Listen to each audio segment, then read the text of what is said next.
তাহলে আপনি রাস্তা পাবেন কিভাবে? শয়তানের তো শপথ সিরাতে মুস্তাকিমে আসতে দিবে না আপনাকে। যে সিরাতে মুস্তাকিমের দোয়া আপনি 24 ঘন্টা করতেছেন, ইহদিনাস সিরাতাল মুস্তাকিম, হে আল্লাহ আপনি আমাকে সিরাতে মুস্তাকিমের পথ দেখান। সিরাতে মুস্তাকিমের পথ কি? আল্লাযীনা আনআমতা আলাইহিম। সিরাতে মুস্তাকিম এত সহজ নয়। সিরাতে মুস্তাকিমে আল্লাহ তাদেরকে আসার সুযোগ দেন যাদের উপর আল্লাহ দয়া করেছেন। আল্লাযীনা আনআমতা আলাইহিম, সিরাতে মুস্তাকিমে আসার সুযোগ আল্লাহ তাদেরকেই দেন যাদের উপর আল্লাহ কি করেছেন? দয়া করেছেন। গায়রিল মাগদুবি আলাইহিম ওয়ালাদ-দাল্লিন, সিরাতে মুস্তাকিমে আসার সুযোগ আল্লাহ তাদেরকে দেন না যারা অভিশপ্ত এবং পথভ্রষ্ট। আপনি সিরাতে মুস্তাকিমে আসতে পারছেন না মানে আপনার উপর আল্লাহর দয়া নেই, আপনার উপর আল্লাহর রহমত নেই। মানুষ মনে করে যে আল্লাহর দয়া আর আল্লাহর রহমত মনে হয় টাকা পয়সায় বোঝা যায়, বাড়ি গাড়িতে বোঝা যায়, মান সম্মানে বোঝা যায়। যে উমুকের এত নাম, এত বড় আলেম, এত বড় রাজনৈতিক নেতা, এত টাকার মালিক, এত বিঘা জমির মালিক, এগুলো মনে হয় আল্লাহর দয়ার বহিঃপ্রকাশ। আল্লাহ কি কারুনকে ধন সম্পদ দেননি? আল্লাহ কি কারুনকে ধন সম্পদ দেননি? আল্লাহ কি ফেরাউনকে ক্ষমতা দেননি? দিয়েছিলেন। ইন্নাল্লাহা ইউতিদ দুনিয়া, আল্লাহ দুনিয়া তাকে দেন মান ইউহিব্বু আমান লা ইউহিব। আল্লাহ যাকে ভালোবাসেন তাকেও দুনিয়া দেন, যাকে ভালোবাসেন না তাকেও দুনিয়া দেন। দুনিয়ার ধন সম্পদ, টাকা পয়সা, ঐশ্বর্য, ক্ষমতা, প্রভাব, প্রতিপত্তি আল্লাহ তাকেও দেন যাকে আল্লাহ ভালোবাসেন, আল্লাহ তাকেও দেন যাকে আল্লাহ ভালোবাসেন না। কিন্তু আল্লাহ সুবহানাহু ওয়া তাআলা সিরাতে মুস্তাকিমে চলার তৌফিক, আল্লাহর দিনে চলার তৌফিক তাকেই দেন। মান ইউরিদিল্লাহু বিহি খায়রান ইফাক্কিহু ফিদ্দিন, আল্লাহ যার কল্যাণ চান তাকে দ্বীনের জ্ঞান দেন। আল্লাহ যাকে ভালোবাসেন তাকে তার আনুগত্য করার তৌফিক দেন। কত মানুষ দুনিয়াতে এমন আছে, হাজারো লাখো মানুষ এমন আছে যাকে দুনিয়ার কোনো মানুষ চিনে না। কারো দরবারে সুপারিশ করলে তার সুপারিশ গ্রহণ করা হয় না। রাস্তা দিয়ে হেঁটে গেলে মানুষ তাকে দাম দেয় না। আবু হুরায়রা মসজিদে নববীতে পড়ে থাকতো, মানুষ তার উপর পাড়া দিয়ে চলে যেত। আবু হুরায়রার খাদ্য হতো না। আবু হুরায়রা খাবারের অভাবে মানুষের কাছে খাবার চাইতেও পারতেন না। এরকম হাজারো মানুষ দুনিয়াতে আছে, কোথাও তার কথা শোনা হয় না, তাকে দাম দেওয়া হয় না, তার সুপারিশ গ্রহণ করা হয় না। এরকম হাজারো মানুষ আছে, কিন্তু সে আল্লাহর দরবারে সবচেয়ে প্রিয়, আল্লাহর সবচেয়ে কাছের, আল্লাহর সবচেয়ে নিকটবর্তী। মান আদাহু, আল্লাহর ওই নিকটবর্তী বান্দার সাথে যে শত্রুতা করবে আল্লাহ তার সাথে শত্রুতা করবেন। এটা পৃথিবীর নিয়ম। সুতরাং আল্লাহ কাকে ভালোবাসেন কাকে ভালোবাসেন না এটা ধন সম্পদ টাকা পয়সা দিয়ে চেনা যায় না। এটা চেনা যায় আল্লাহ কাকে তার আনুগত্য করার সুযোগ দিচ্ছেন। আজকে ফজরের সালাত কাকে কাকে আল্লাহ জামাতের সাথে মসজিদে আদায় করার সুযোগ দিয়েছেন। কালকে রাত জেগে 2 রাকাত সালাত আদায় করে আল্লাহর দরবারে ইবাদত করার, তাহাজ্জুদের সালাত আদায় করার সুযোগ আল্লাহ তার কয়জন বান্দাকে দিয়েছেন। যে কয়জন বান্দাকে দিয়েছেন তাদেরকে আল্লাহ ভালোবাসেন, তারা আল্লাহর প্রিয়, তারা আল্লাহর নিকটবর্তী। সম্মানিত উপস্থিতি, এই জন্য আল্লাহর ভালোবাসা ধন সম্পদে বোঝা যায় না, আল্লাহর ভালোবাসা ক্ষমতা প্রভাবে বোঝা যায় না, আল্লাহর ভালোবাসা আল্লাহর আনুগত্য করতে পারার মধ্যে বোঝা যায়। যে ব্যক্তিকে আল্লাহ সুদের ব্যবসায় নিমজ্জিত রেখেছেন, যে ব্যক্তিকে আল্লাহ তার 5 ওয়াক্ত সালাত আদায় করার সুযোগ দেননি, যে ব্যক্তিকে আল্লাহ জেনা ব্যভিচারে লিপ্ত রেখেছেন, যে ব্যক্তিকে আল্লাহ অন্যায় অত্যাচারে লিপ্ত রেখেছেন, তার জন্য এটাই সবচেয়ে বড় শাস্তি, তার জন্য এটাই সবচেয়ে বড় শাস্তি যে সে আল্লাহর দরবার থেকে বিতাড়িত, আল্লাহর রহমত থেকে বিতাড়িত, আল্লাহর করুণা দৃষ্টি থেকে বঞ্চিত, আল্লাহর দয়া থেকে বঞ্চিত, আল্লাহর রহমত থেকে বঞ্চিত। এটাই তার জন্য সবচেয়ে বড় শাস্তি। সে কোন ভাগাড়ে পড়ে মারা গেল, কোন ডাস্টবিনে পড়ে মারা গেল, এটা আল্লাহ সরিষা সমপরিমাণ পরোয়া করেন না, ভাবেনও না। এটাই তার সবচেয়ে বড় শাস্তি যে আল্লাহ তাকে তার অবাধ্যতায় লিপ্ত রেখেছেন, আল্লাহ তাকে তার রহমত থেকে, করুণা থেকে, দয়া থেকে বিতাড়িত রেখেছেন, বঞ্চিত রেখেছেন, অভিশপ্ত রেখেছেন। তার বান্দা হওয়ার পরেও, তার সৃষ্টি জীব হওয়ার পরেও সে আল্লাহর রহমত অর্জন করতে পারেনি, আল্লাহর বরকত অর্জন করতে পারেনি। এটাই তার জন্য সবচেয়ে বড় শাস্তি। সম্মানিত উপস্থিতি, এই জন্য মানুষ কল্যাণ অকল্যাণ কোনটা এটা মানুষ বোঝে না।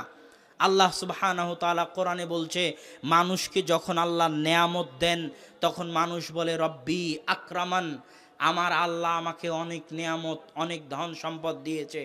আর যখনই আল্লাহ মানুষের উপর রুজি রুটির রাস্তা বন্ধ করে দেন তখন মানুষ বলে আল্লাহ আমার উপর বিপদ আপদ দিয়েছেন। কিন্তু কোনটা যে আল্লাহর দয়া আর কোনটা যে আল্লাহর ছাড়, কোনটা যে আল্লাহর ধোঁকা আর কোনটা যে আল্লাহর পরীক্ষা, এটা মানুষ বুঝতে পারে না। মানুষ মনে করছে গুনাহে আছে, এত গুনাহ করি আল্লাহ তো শাস্তি দেয় না। গান দেখতেছি কান তো বধির হয় না, অশ্লীল দৃশ্য দেখছি চোখ তো অন্ধ হয় না, হারাম কাজ করতেছি, মানুষের উপর অন্যায় অত্যাচার করতেছি, কই আমার উপর তো শাস্তি নেমে আসে না। দুনিয়া হচ্ছে কাজের জায়গা, প্রতিদানের জায়গা নয়। প্রতিদানের জায়গা হচ্ছে পরকাল, আফটার ডেথ, মৃত্যুর পরে। মৃত্যুর পরে হচ্ছে প্রতিদানের জায়গা, দুনিয়া প্রতিদানের জায়গা নয়। এই জন্য দুনিয়াতে আল্লাহ সব কিছুর শাস্তি মানুষকে দিবেন না। এটা আল্লাহর পক্ষ থেকে দেওয়া ছাড়, আল্লাহর পক্ষ থেকে দেওয়া ধোঁকা। এই ধোঁকায় মানুষকে শয়তান ফেলে, মানুষকে শয়তান প্ররোচিত করে।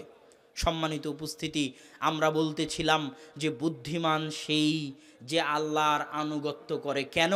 যে আল্লাহর আনুগত্য করে সে শয়তানকে চিনতে পারে, শয়তানকে চিনেছে, এই জন্য আল্লাহর আনুগত্য করে। এই যে শত শত যুবক বসে আছে, এ ধরেন ফজরের সালাতে যদি না ওঠে, যদি গান শুনতে তার ভালো লাগে, গান বাজনা কনসার্ট করতে যদি তার ভালো লাগে, প্রেমিকার সাথে কথা বলতে যদি তার ভালো লাগে, এটা সে মনে করতেছে তাকে ভালো লাগতেছে, কিন্তু বাস্তব হচ্ছে শয়তান তাকে ভালো লাগাচ্ছে। এটা হচ্ছে শয়তানের প্ররোচনা। কিন্তু সে যেহেতু শয়তানকে চিনে না, শয়তান কে তা জানে না, শয়তানের অস্তিত্বে বিশ্বাস করে না, এই জন্য সে মনে করতেছে এটা আমি নিজে করতেছি, আমার ভালো লাগতেছে এই জন্য করতেছি। কিন্তু আসলে এটা শয়তান তাকে করাচ্ছে, কিন্তু ভিতরে ভিতরে তার অন্তর কষ্ট পাচ্ছে। অন্তর কিভাবে কষ্ট পায়? আল্লাহ সুবহানাহু তাআলা যখন আদম আর হাওয়ার ঘটনা বললেন, তখন কোরআনে আল্লাহ বলছেন, রব্বানা যালামনা আনফুসানা ওয়া ইল্লাম তাগফির লানা ওয়া তারহামনা লানাকুনান্না মিনাল খাসিরিন। হে আল্লাহ, আমরা অত্যাচার করেছি, জুলুম করেছি আমাদের আত্মার উপর, নাফসের উপর। আদম আলাইহিস সালাম বলেননি যে আল্লাহ গুনাহ করেছি। কি বলেছেন? আল্লাহ কি করেছি? কথা বলেন তো, কি বলছেন? অত্যাচার করেছি, জুলুম করেছি, নিজের আত্মার উপর জুলুম করেছি। কেন? এই আত্মা সৃষ্টি হয়েছে পৃথিবীতে নয়, এই আত্মা সৃষ্টি হয়েছে আসমানে। মায়ের পেটে যে শরীর সৃষ্টি হয়েছে, এই শরীর দুনিয়াতে সৃষ্টি হওয়া, কিন্তু এই শরীরের মধ্যে যে আত্মা আছে, এটা ফেরেশতা বহন করে, আসমান থেকে বহন করে এনে যখন পুরো শরীরের গঠন শেষ হয়ে যায় ৪৪-এ, তখন ফেরেশতা ফু দেওয়ার মাধ্যমে ওই শরীরের মধ্যে আত্মাটা প্রবেশ করিয়ে দেয়। মায়ের পেটে যখন শরীর গঠন হচ্ছে তখন আত্মা ছিল না। আস্তে আস্তে পূর্ণ শরীর যখন গঠন হয়ে যায় মায়ের পেটে, তখন ওই নিস্তেজ, নিষ্প্রাণ, মৃত শরীরে প্রাণ সঞ্চার করে আসমান থেকে আনা আত্মা, যেটা এখন ভিতরে আছে। এই আত্মাই মালাকুল মাউত যখন আসে, তখন এই আত্মাই কবজ করার জন্য আসে। এই আত্মা কবজ করার বিশাল আনুষ্ঠানিকতা আছে। এই আত্মা দেওয়ারও বিশাল আনুষ্ঠানিকতা আছে। আত্মা দেওয়ার সময় লিখে দেওয়া হয়, পুনরায় লিখিত করা হয় কি রিজিক, কি ফল, ভালো মন্দ, কল্যাণ অকল্যাণ, জীবন মৃত্যু, বিপদ আপদ, বালা মুসিবত সব লিখে দেওয়া হয়। যদি ভাগ্যে করোনা ভাইরাস থাকে তাহলে পাথরের মধ্যে লুকালেও হবে, কেননা মায়ের পেটে ৪৪-এ আল্লাহ সুবহানাহু ওয়া তাআলা লিখে দিয়েছেন। আর যদি না থাকে তাহলে সারা পৃথিবী মিলে সব করোনা ভাইরাস আপনার শরীরে ইনজেকশন করে পুশ করে দিলেও আপনার শরীরে করোনা ভাইরাস হবে না, কেন আপনার ভাগ্যে লেখা নাই। এটার নাম তাকদীরের প্রতি বিশ্বাস। তাকদীরের প্রতি বিশ্বাস না থাকলে পৃথিবী কেউ চালাতে পারবে না। পৃথিবী আজীবনই লকডাউন দিয়ে রাখতে হবে। কথা যতদিন পৃথিবী চলবে ততদিন লকডাউন। এক করোনা ভাইরাস যাবে আর একটা আসবে। সারা পৃথিবী তো ভাইরাস আর ব্যাকটেরিয়াতে ভর্তি। এখানে ভাইরাস আছে, এখানে আছে, ব্যাকটেরিয়া আছে। মানুষের জীবনই ভাইরাস ব্যাকটেরিয়ার সাথে চলে। একটা যাবে আর একটা আসবে। সারা পৃথিবী লকডাউন দিয়ে রাখতে হবে, সাজীবনের জন্য লকডাউন দিয়ে রাখতে হবে। চলতে পারবে না, কেউ চালাতে পারবে না। পৃথিবী চলতেই পারবে একমাত্র তাকদীরের উপর বিশ্বাস করে। ভাগ্যে যা আছে সেটা হবে, সাধ্যমতো সতর্কতা, আর বাকিটুকু আল্লাহর উপর ভরসা। এটাই বাঁচার রাস্তা। এই কথাটাই আব্দুর রাজ্জাক বিন ইউসুফ যখন করোনা ভাইরাস শুরু হয় তখন বলেছিলেন, কিন্তু এত সমালোচনা, বাপরে বাপ। কিন্তু এখন সবাই ওই কথায় ফিরে এসেছে। তো আব্দুর রাজ্জাক বিন ইউসুফ শুরু থেকেই অটল ছিলেন। প্রথম দিন বলেছেন যার করোনা ভাইরাস হয়েছে তার সাথে খেতে রাজি আছে, যার করোনা ভাইরাস হয়েছে তার কাফন দাফন গোসল জানাজা দিতে রাজি আছে। কিন্তু তখন সারা বাংলাদেশ সমালোচনা, ফেসবুক অনলাইন সমালোচনায় ভর্তি। কিন্তু যুগের তালে, যুগের পরিক্রমায় আব্দুর রাজ্জাক বিন ইউসুফের কথাতেই ফিরে আসতে হলো। মাঝখানে শুধু ৩ ফিট দূরত্বের বেদাত চালু হলো, আর এই বেদাত মসজিদগুলো থেকে এখন পর্যন্ত উঠানো গেল না। আর যে আহলে হাদিসরা আজীবন শপথ করলো যে ফাঁসির কাছে গেলেও পায়ের সাথে পা মিলে দাঁড়াবে, তারাও এখন ৩ ফিট দূরে দাঁড়ানো শুরু করলো। এর চেয়ে বড় অপমান, এর চেয়ে বড় লজ্জাজনক বিষয় আর হতে পারে না। এত দ্রুত মিডিয়ার প্রভাবে, আন্তর্জাতিক সংস্থাগুলোর প্রভাবে যারা দিনকে পরিবর্তন করতে পারে, দিনের মধ্যে পরিবর্তন নিয়ে আসতে পারে এত দ্রুত, এটা অনেক দুঃখজনক, অনেক ভাবার। তো আমি এই বিষয়ে কথা বলতে চাচ্ছিলাম না, কিন্তু আলোচনার পরিপ্রেক্ষিতে চলে আসলো। তো আমরা আলোচনা করছিলাম শয়তানের ষড়যন্ত্র নিয়ে, শয়তানের প্ররোচনা নিয়ে, যে শয়তান মানুষকে সর্বদা চেষ্টা করে পথ ভ্রষ্ট করার, পথ ভ্রান্ত করার, সঠিক রাস্তা সিরাতে মুস্তাকিম থেকে দূরে নিয়ে যাওয়ার। আর শয়তানের রাস্তা থেকে তখনই বাঁচতে পারবেন যখন আপনি শয়তান সম্পর্কে জানতে পারবেন। শয়তান হচ্ছে মানুষের ইবাদত বিরোধী, আল্লাহর আনুগত্য বিরোধী। রাসূল সাল্লাল্লাহু আলাইহি ওয়াসাল্লাম বলতেছেন, যখন পবিত্র কোরআন পড়তে পড়তে সিজদার আয়াত আসে আর আদম সন্তান সিজদা করতে যায়, তখন শয়তান কাঁদা শুরু করে। কেন? এই সিজদা অমান্য করেই শয়তান পথভ্রষ্ট হয়েছে, অভিশপ্ত হয়েছে। আজ আদম সন্তানকে সে সেই সিজদা থেকে দূরে রাখতে পারেনি, এই ব্যর্থতায় সে কাঁদে। তো শয়তান হচ্ছে আদম সন্তানের চিরশত্রু, জানি মানি শত্রু, ভয়ঙ্কর শত্রু। আর শয়তান সবসময় আক্রমণ করতে চায় এই আত্মায়। ইবনুল কাইয়িম রাহিমাহুল্লাহ বলছেন, আত্মা হচ্ছে দুর্গ। আত্মা কি বলেন তো? দুর্গ। আর এই দুর্গে শয়তান আক্রমণ করতে চায় 2 কান দিয়ে, 2 চোখ দিয়ে, 2 হাত দিয়ে, 2 পা দিয়ে। কিভাবে আক্রমণ করে? শয়তান 2 কান দিয়ে ওইটা শোনাতে চায় যেটা শোনা আল্লাহ পছন্দ করেন না। শয়তান 2 চোখ দিয়ে ওইটা দেখাতে চায় যেটা দেখা আল্লাহ পছন্দ করেন না। শয়তান 2 হাত দিয়ে ওইটা করাতে চায় যেটা করা আল্লাহ পছন্দ করেন না। 2 পা দিয়ে ওইটা করাতে চায় যেটা করা আল্লাহ পছন্দ করেন না। আজকে আমি বক্তব্য দিচ্ছি, আপনার কান দিয়ে বক্তব্যটা হৃদয়ে পৌঁছতেছে, আপনার দুর্গ হৃদয়ে কথাটা পৌঁছতেছে কান দিয়ে। এই কান দিয়েই যখন আপনি অশ্লীল গান শুনবেন, তখন শয়তান ওই গানের মাধ্যমে কান দিয়ে কোথায় হামলা করবে? আত্মায়, হৃদয়ে হামলা করবে। আর এক একটা হামলায় হৃদয় কালো হয়ে যায়, এক একটা হামলা হৃদয়ের উপর অত্যাচার। আল্লাহুম্মা ইন্নী যালামতু নাফসি, আল্লাহ আমি আমার আত্মার উপর অত্যাচার করেছি। এক একটা হামলায় হৃদয়ে কালো দাগ পড়ে যায়, পুরো হৃদয় অন্তর কালো কুচকুচে হয়ে যায়। তখন বাঁচার রাস্তা থাকে না, মানুষ হতাশ, ক্লান্ত, চিন্তাগ্রস্ত, বিষাদগ্রস্ত হয়ে পড়ে, আত্মা মুক্তি পেতে চায় এই অন্যায়, এই অত্যাচার, এই জুলুম থেকে, তার সৃষ্টিকর্তা আল্লাহর অবাধ্যতা থেকে।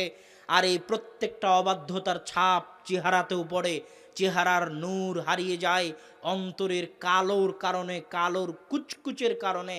আর ওই অন্তর তখনই শান্তি পায়, তখনই প্রশান্তি পায়। আলা বিযিক্রিল্লাহি তাতমাইন্নুল কুলুব, আল্লাহ সুবহানাহু তাআলার স্মরণে আত্মাগুলো প্রশান্তি পায়। আলহামদুলিল্লাহ।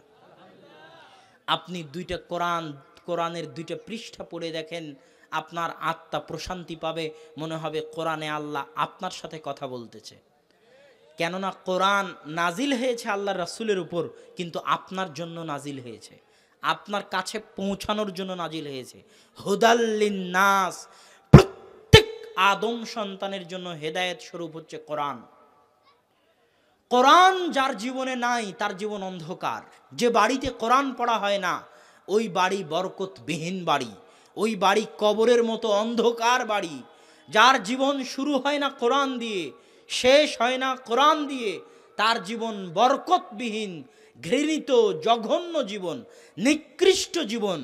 একটা পশু পাখি, শৃগাল, গরু মহিষ ভেড়া ছাগল বকরির জীবন যেমন, কোরআনবিহীন জীবন তেমন।